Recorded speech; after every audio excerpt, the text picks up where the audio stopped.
Your Honor, before the next step, we'd ask that the jury be asked to step out and we bring the matter up. All right, ladies and gentlemen, let's go ahead and take we'll plan on 15 minutes, 15-minute recess. All right, for the jury.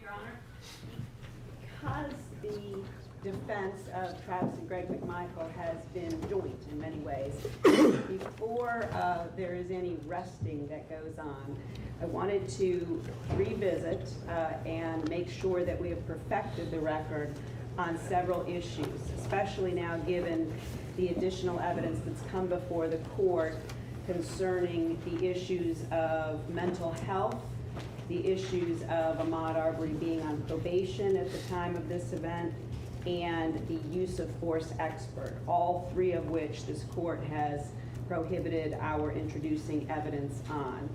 So if this works okay, we haven't actually worked this ballet out here, but if I could, the mental health evidence was prohibited by this court.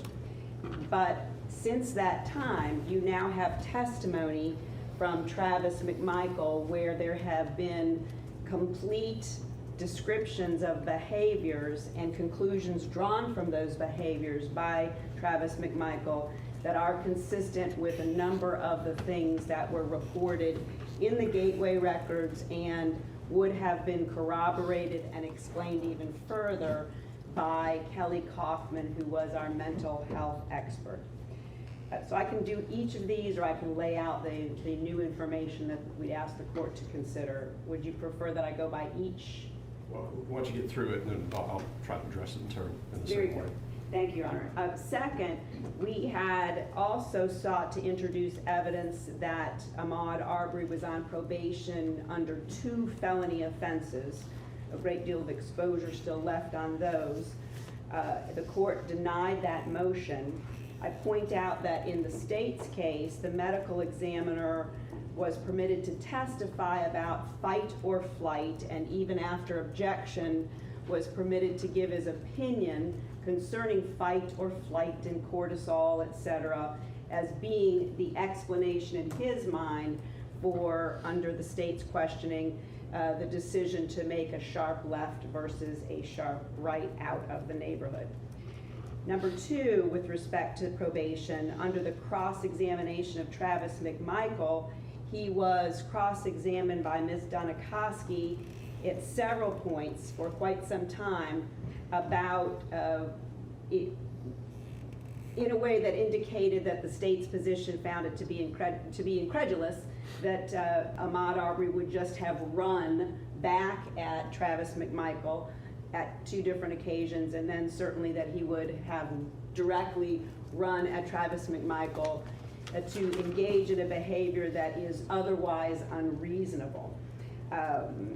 So for that reason, we would ask that the court reconsider and allow us to introduce evidence of Ahmaud Arbery's probationary status as further explanation for why fight or flight, while that is the state's theory for taking the sharp left and attacking Travis McMichael, may have been to avoid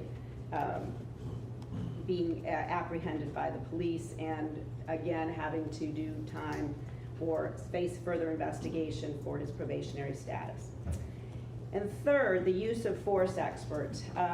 We had asked for a use of force expert, or primarily the Travis McMichael team, to explain to the jury the theories that Travis McMichael did a very good job explaining on his own.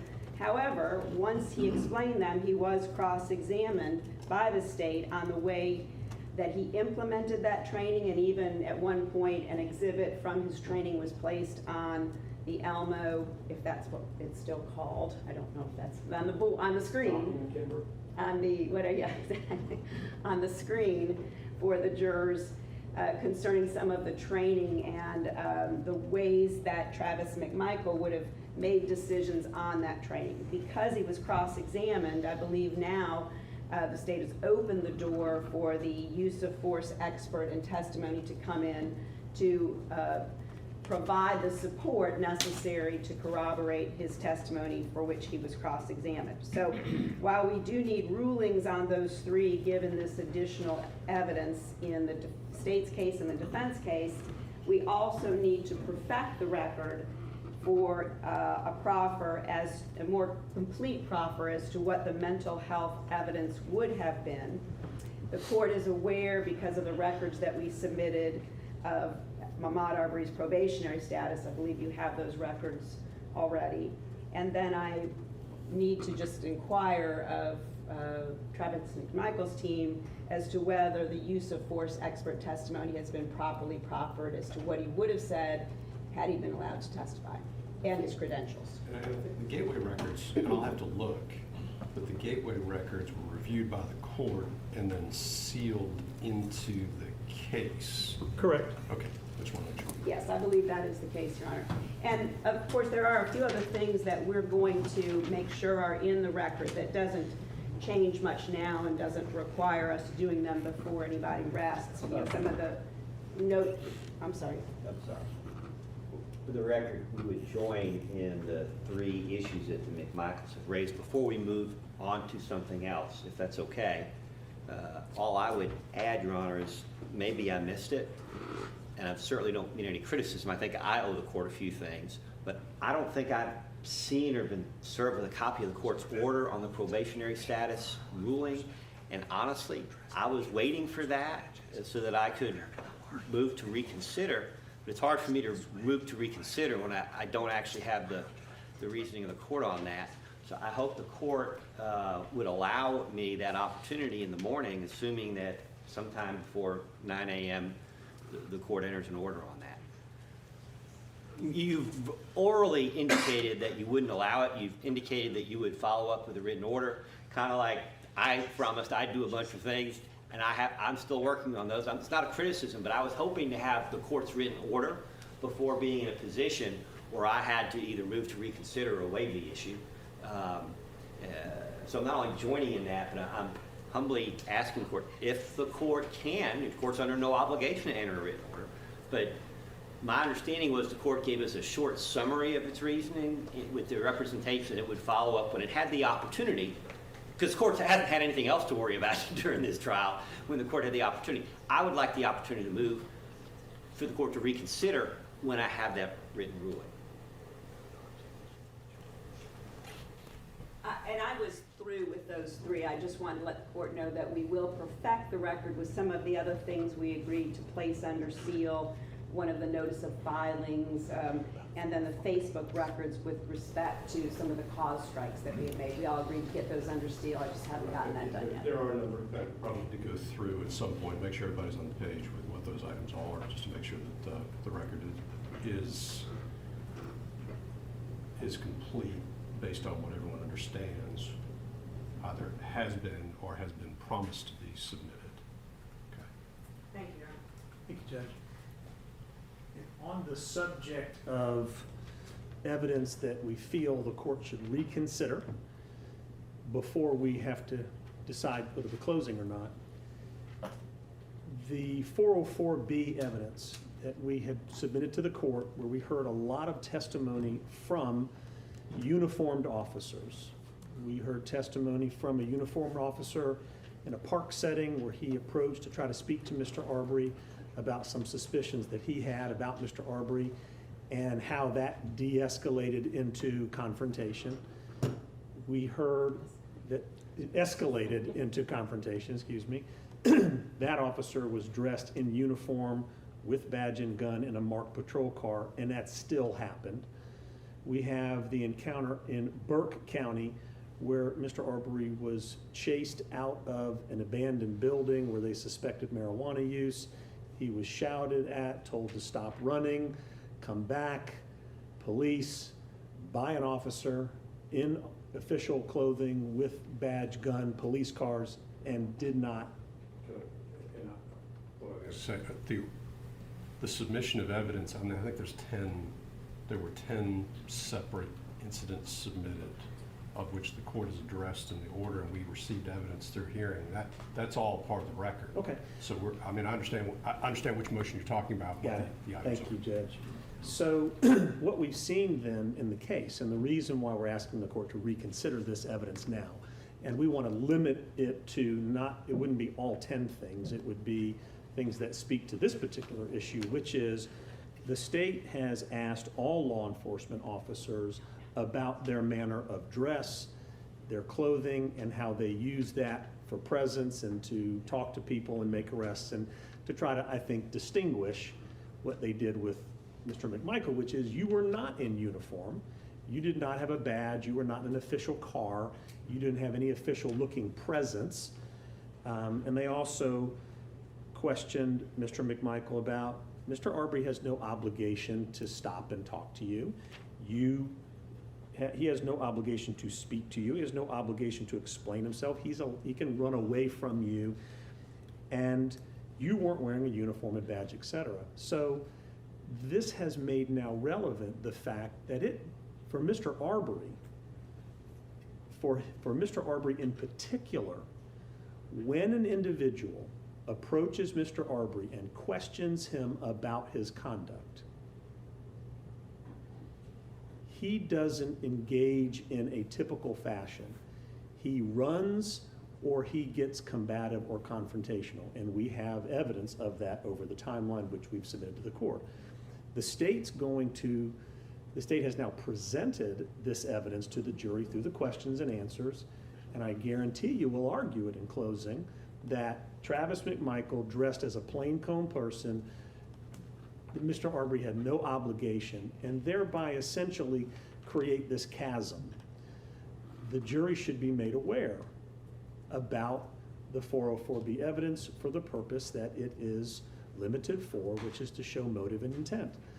They're going to get into his intent, and have done so already, by opening the door on several other occasions, talking about an opening statement being an avid runner, talking an opening statement about Nike shoes so worn that the tread was worn off, that he ran off on his jog toward the McMichael's house, that he never stole anything, he never took anything.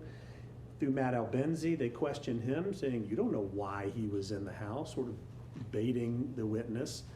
You don't know why Mr. Arbery ran, introducing the issue of his intent in the house or him running. They actually brought Kelly Parr to testify, and she even talked about his behavior and his intent and what he did not do, like ducking or hiding or running away, that he just stood there. Again, putting his conduct into the case. The 911 call, they allowed Larry English to testify that he looked like he was drunk or on drugs or disoriented.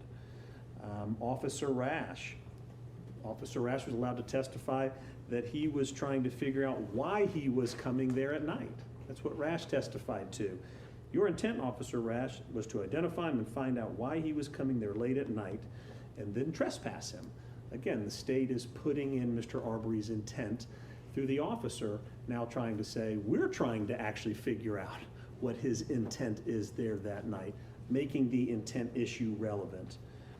And that Officer Rash took action throughout the entire neighborhood to find out why he was there, riding around, asking people, do you know why he's here?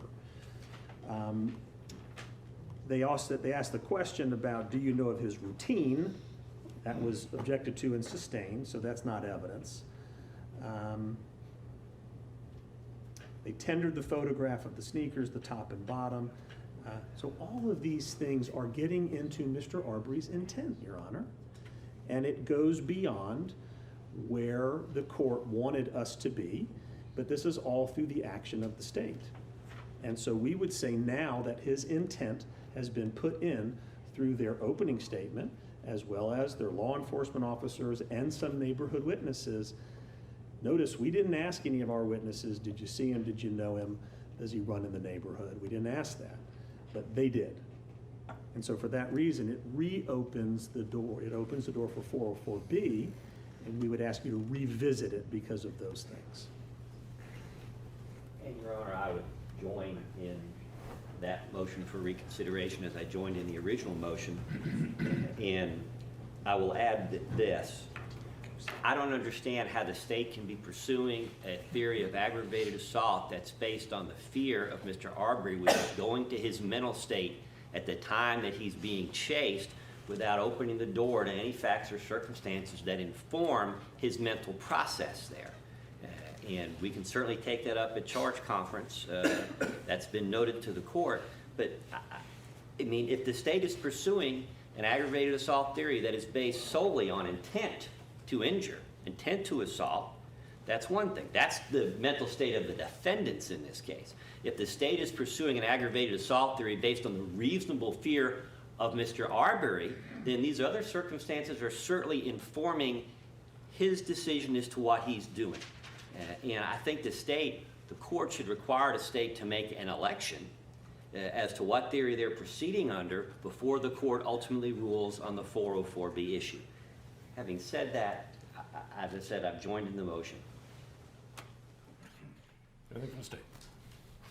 Yes, Judge, the state asks that you deny these 4 motions for reconsideration on all of these issues. All of this was known before we ever started. The mental health is totally irrelevant. 401, 403, they didn't know Mr. Arbery. 404B evidence on Mr. Arbery, they didn't know Mr. Arbery. So therefore, the same rulings and orders you've entered apply right now, despite all the evidence that has been put up. There is absolutely nothing about his mental health, given that Travis McMichael didn't know about it. But Travis McMichael took the stand and told the jury his perceptions and what he thought about Mr. Arbery. So that evidence, based on his perceptions, is before the jury. Probation with fight or flight. Actually, at the end of Mr. Travis McMichael's statement, it was fight or flight. He actually said that. I assumed the defense was going to ask him about that, and then they didn't. Blaming the state for cross-examining their client is a bit of a ludicrous argument, because the state's position is Travis McMichael is lying, not that it's incredulous about Mr. Arbery, that Mr. Arbery would do this, Mr. Arbery would do that. What's incredulous is the lies Travis McMichael is trying to tell this jury, all the stuff he's come up with. That was what the cross-examination was about. The use of force, he got up here and talked about his use of force. He explained it. He did the continuum. Mr. Rubin had him talking all about it. To say the state, once again, cross-examined about it, so now we've opened up the... It was actually Mr. Sheffield. Out of order. Thank you. You're absolutely right. It was Mr. Sheffield.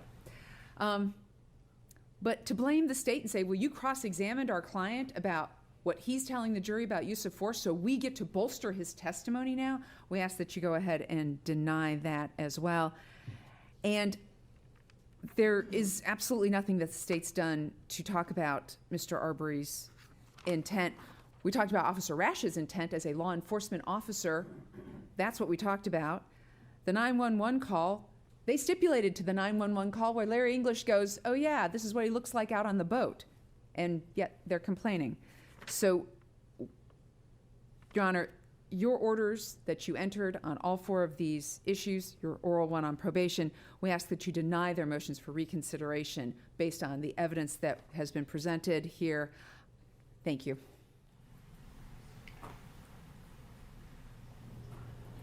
Any final word then, Ms. Hook? Your Honor, I stand on what we said. It's not an issue of blame. It's an issue of what proof came in that might inform the court in seeing this in a different light than you did before the evidence that you had an opportunity to see. Before the court then, our motions for reconsideration on the 4 evidentiary issues that were brought up. There is an existing order on the, I'll just refer to them as the gateway records. I forgot I don't have it right in front of me, I forgot how that was couched in the order, whether that was the character, I think it was actually the state's motion in limine on character, which then resulted in a number of filings. That existing order has been in place. Considering the motion for reconsideration, the court is not going to allow those records to come in. The probation and use of force expert orders will be to come. Those are in the process of being drafted. Mr. Goff, they will probably not be in a form that will get them filed by tomorrow morning. But what I tried to do, and I do remember doing, at least on the probation order, was lay out where the court's opinion was based and how the court reached the conclusion that it did based upon the evidence presented at trial. The court's not going to reopen either of those two matters. And then, as with the first issue, there is a written order on the 404B evidence, which are the various things that Mr. Sheffield was just referencing. And again, the court on the motion for reconsideration relies upon that order and has considered the evidence referenced during trial and is not going to reopen that matter. So for the record, I think that should clear the record up. If there are matters that need to be placed into the record that have been referenced as being sealed into the record or need to get into the record, I'll keep the record open. I'll figure out the best time to do that until, which I understand then would be documentation that we have discussed before the court that just needs to be part of the file. I would imagine we'll keep that open probably through, I would imagine through closing, maybe to closing. If that's a problem, why don't everybody let me know what needs to come in and how long it's going to take to get it in. Maybe that's the better way to do that. I'll keep the record open. Okay. And at the appropriate time, I did have a couple other things to add. Okay. Let me make sure with the McMichaels. Oh, I'm sorry, I'm not interrupting, I didn't know if you. No, I was waiting on you all. I do think, in order to perfect the record, certainly on the use of force expert and perhaps Dr. Kaufman, that we would like the opportunity to call Rick Register, who's a former ATF agent, FLETC instructor on use of force, to make the proffer. I think. Did either one produce a report? No. They didn't do a scientific examination, so there's no. Just throwing it out there. Yeah. But we do need to put in the record what he would have said had he been allowed to testify. Okay, well, let's figure out, when are they available? I can inquire tonight and get back to the court, but I think Mr. Register is very flexible. Dr. Kaufman's a different story.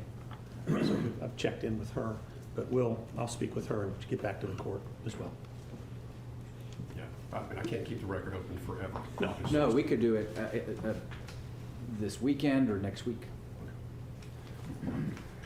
Anything then further from the McMichael defendants? Yeah, no, we'll rest when the court brings the jury back. All right. Mr. Goff. Look, Your Honor, I'm so sorry. I think for the record, we actually need to hear from Greg McMichael personally, just to make sure it's on the record. It's on the record, we don't need to hear from him. And I guess I did hear from counsel for Travis McMichael, counsel for Greg McMichael. I understand you're adopting it. I think it had been placed in the record before, well, it would have been placed in the record before that Greg McMichael would be, I can't remember the language that was used, but effectively adopting the defense. But if there was anything else that may come up, then that would be presented. So what I understand is there's not going to be any additional evidence presented on behalf of Greg McMichael. Well, what we anticipate you would do, Your Honor, is when the Travis McMichael team rests, you would call on us and then we would make our announcement. Yeah, and that's just I'm trying to make sure I understand what we're Right. Yeah. And so then Greg McMichael will rest, as I understand it, and then it'll be to Mr. Bryant. I'm so sorry, Your Honor, not to be really, really picky, but being an appellate, at this juncture in time, Greg McMichael has not stated on the record whether he's going to testify or not. And he has not put his decision on the record. So if the McMichaels rest, the problem is a clever appellate attorney is going to come behind and go, Mr. Greg McMichael never was given that. I'm just. And that's fair, because as I indicated, I'm usually used to defendants in the discussion with the court on testifying, saying whether they have or haven't. And actually, in this case, he hasn't said whether he intends to testify. It's my understanding that Mr. McMichael does not intend to testify and intends to rest. Well, Your Honor, we'll announce that when you call on us to present our case, but yesterday, I believe it was, you made the full and proper inquiry about whether he understood his rights. And I think we might be talking in circles at this point. Yeah. I think we're all in the same place. We just I need to think be clear. we are. Okay. Understanding how I think this is going to work, then we will get to Mr. Bryan's case in chief today. Okay. I'm sorry? Shortly. Yes. All right, let's take a 10-minute recess, and we'll go ahead and get the announcements on the record in just a moment. Mr. Collins. Okay.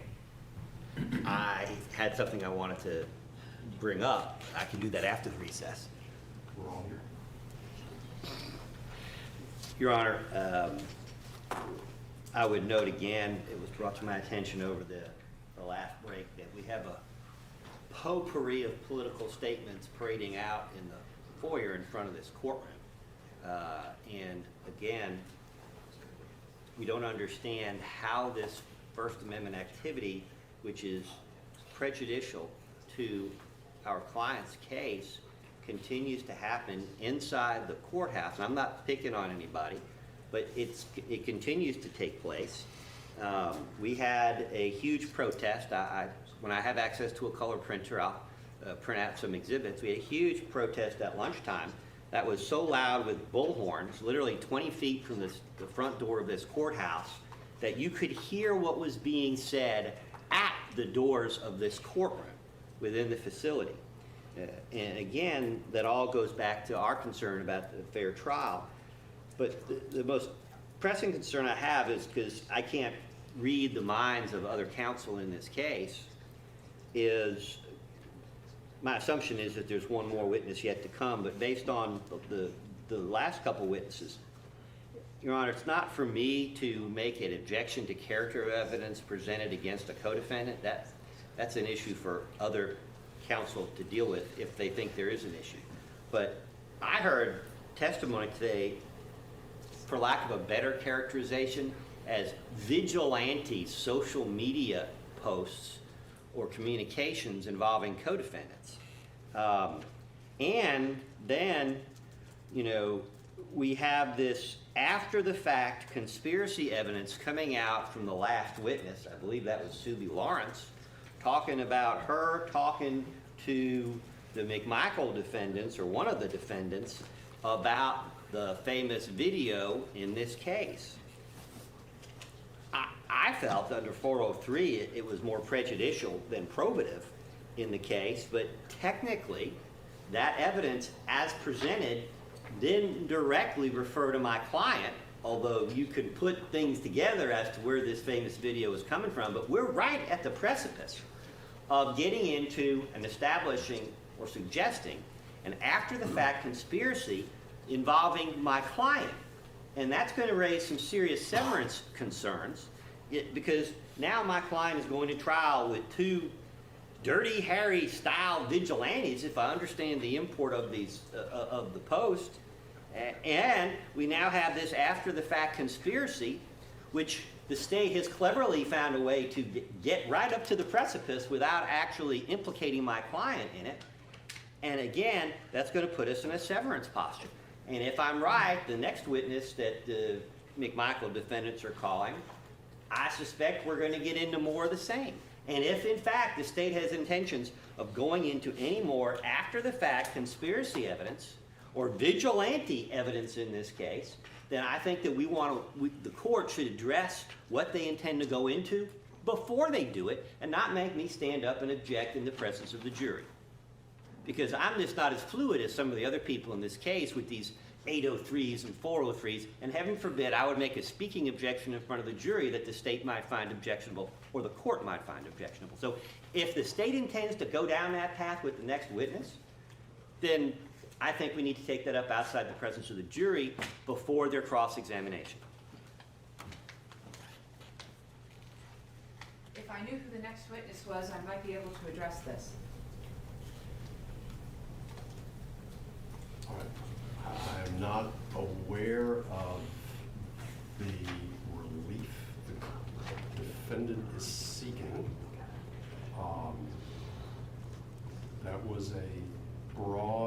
brush, Mr. Goff. It was. So I guess we are noting it for the record.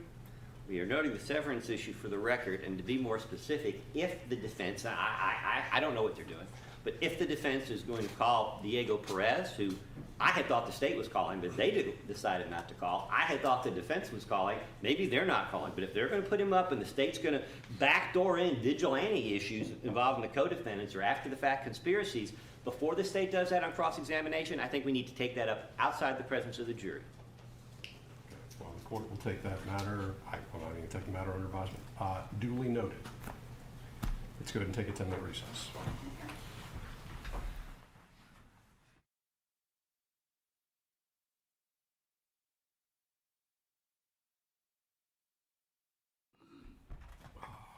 I see it, please.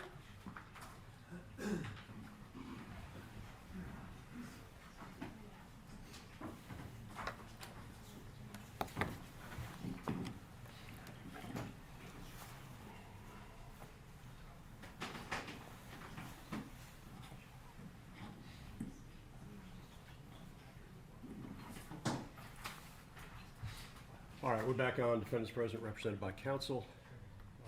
We are still with Travis McMichael. We ready to proceed? Yes, Your Honor. Greg McMichael, We're ready. Mr. Bryan. We are, but I would note for the record that my understanding is the Reverend Martin Luther King Jr.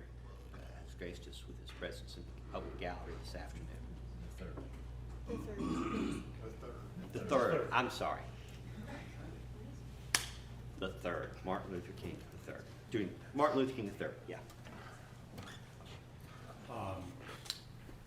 Apparently the state somewhere, it does not look like he's in the gallery now, so that I think the state's wanting, the state has its back to the public gallery, so I imagine they wouldn't know, but, all right, thank you.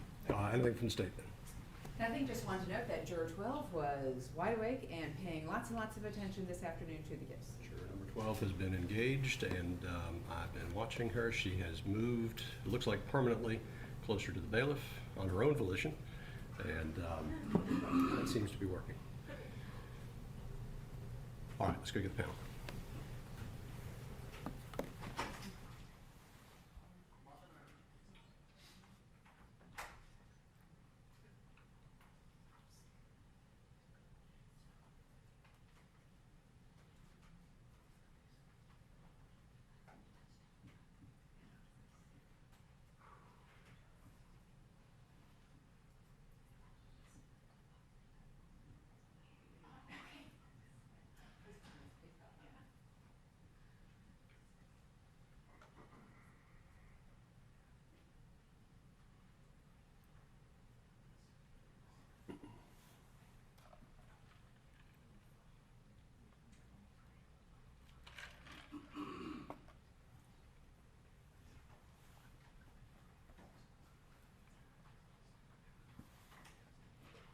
All rise for the jury.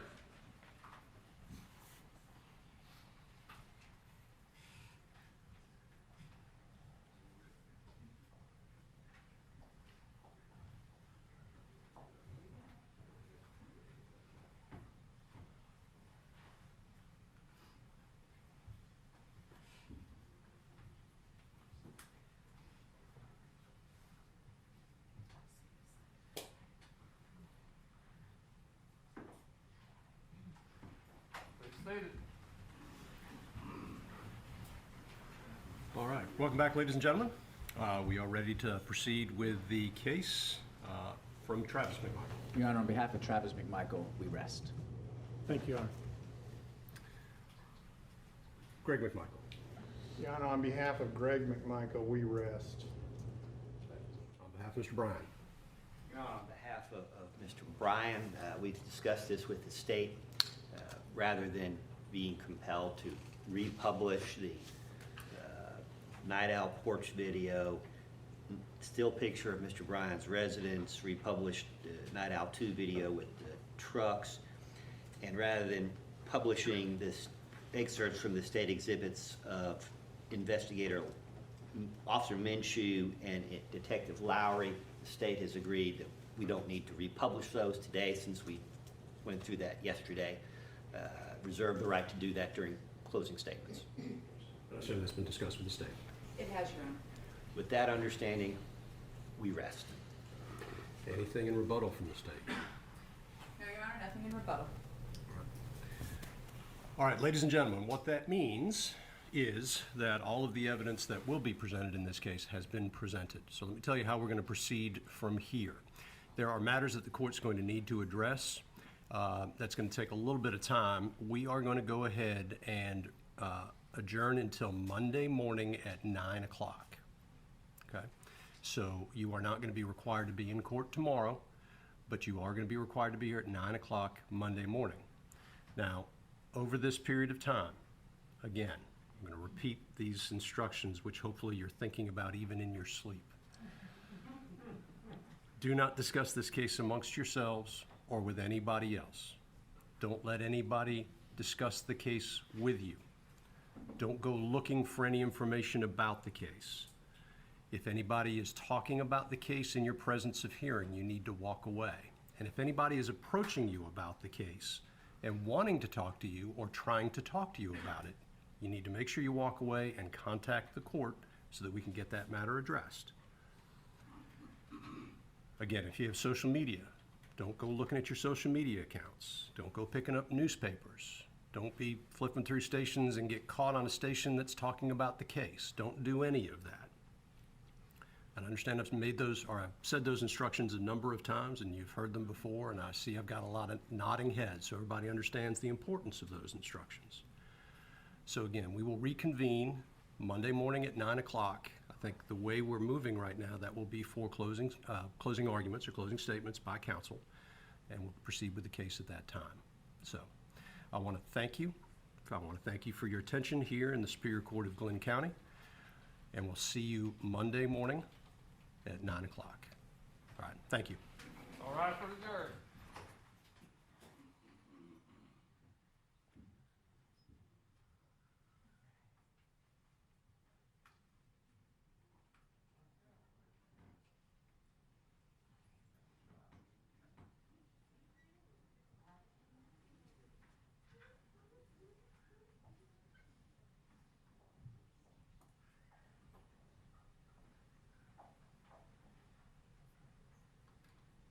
Please be seated. Let's go ahead and perfect the record. Any motions or other matters for the court with the evidence being in? None from the state. I will go ahead and make sure all the evidence is organized and put appropriately together. From Travis McMichael. No, Your Honor. Your Honor, we would just renew the motion for directed verdict of acquittal we made at the end of the state's case. Same arguments, I won't repeat any of them here, but I want to adopt all of them and apply them here at the end of the evidence. And I understand that. If I remember correctly, that motion was made on behalf of both McMichael defendants. Yeah. So I understand it's being adopted by both McMichael defendants. Mr. Bryant. All right. Your Honor, we renew our motion for a directed verdict, and we also, I think, we joined in the McMichael motion, so we join in renewing theirs as well. For the record, then, those motions having been made, the court denies those motions as presented, but they've been perfected from the record, or into the record. Anything from the state before we recess? No, Your Honor. From the from Travis McMichael, No, Your Honor. from Greg McMichael, No, Your Honor. from Mr. Bryan. No, Your Honor. Before we break, if you could give Sam a good email address so that we can forward to you the court's proposed charge, as I indicated that I would. So if you could do that before you leave, that would be appreciated. Let's plan on giving everybody an extra hour tomorrow morning to go and do whatever you want to do for an hour. So let's plan on 10 o'clock tomorrow morning, and we'll plan a charge conference at 10 o'clock tomorrow morning. All right, thank you.